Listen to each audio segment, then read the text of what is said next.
Hello, I'm Sandra Sykes. This video serves as my group leading report for Human Service Counseling 511, Liberty University. The group that I chose to lead was an Al-Anon group. The meeting was held on Thursday, 27 September from 7 to 8 p.m. at the Senior Center in Elgin, Oklahoma. I arrived 30 minutes prior for setup. I put chairs in a circle, put out some literature, pamphlets, and Al-Anon reading material. I also made a pot of coffee for everyone. At 7 p.m. sharp, I was prepared to welcome everyone to the meeting. There were a total of 6 participants to include myself, and no co-leader was used. I did not have a previous relationship with any of the members until I recently started interacting with them at meetings because I am a member of the Worldwide Fellowship of Al-Anon.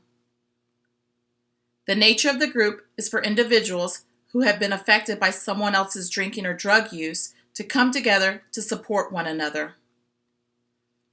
The purpose of the group that I led was self-care, which is what I introduced as a topic.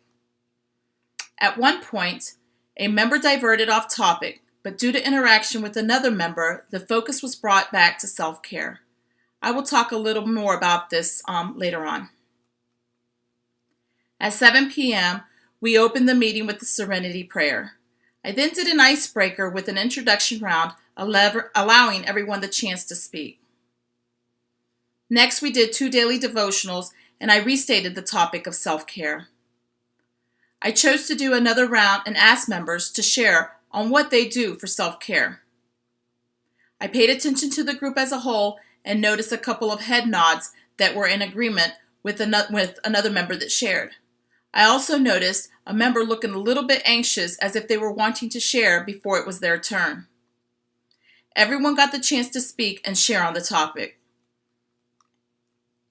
One member had a situation with a sick loved one that strayed off topic. She shared about how the nurses at the hospital were incompetent. Another member pointed out that she was actually at a meeting, which was a form of self-care. This brought her back to the topic. At 5 till 8, I asked if anyone had anything else they needed to get off their mind or any announcements about any upcoming Al-Anon events. One member stated that there was a convention going on and a service meeting that were going to be held later on this month. We then closed the meeting holding hands and with the Lord's Prayer. The group was actively engaged and participated throughout the whole hour. 4 members remained for an additional 30 minutes afterwards to continue to provide emotional support to the member whose husband was in the hospital. Some of the skills that I practiced leading this group was active listening, linking, supporting, and facilitating. I feel what I did well was setup and location and setting the tone for the group. I also did well with linking. At one point, a member mentioned that she does yoga as a form of self-care. I was able to link her up with another member who I know goes to the gym where they offer several yoga classes. What I could have done better is I could have done a check-in using a word or phrase round to see where members were at the beginning of the meeting before introducing my own topic. One of the challenges that I encountered was that the one member that was going through a difficult time, her husband was currently in ICU, so her mind was really not at the meeting but at the hospital. When she shared, she did over 5 minutes, and this is where I would normally cut her off to allow other members to share. Instead, another member stepped in before I had the chance. Overall, I think that this was a good experience for me. As I stated before, I am a member of Al-Anon, but hardly ever volunteered to lead the group.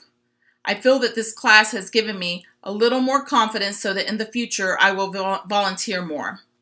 It has also made me more aware of the role and responsibility that the leader has. My highlights were that it looked like everyone left the meeting a little more relaxed than what they were when they arrived. An important takeaway is it really warmed my heart to see the other group members rally around one of their own that was struggling.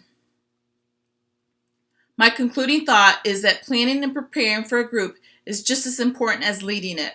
I look forward to facilitating a women's breakfast in 2 weeks at my church and putting to good use some of the skills that I have learned. Thank you. Some of the skills that I have learned. Thank you.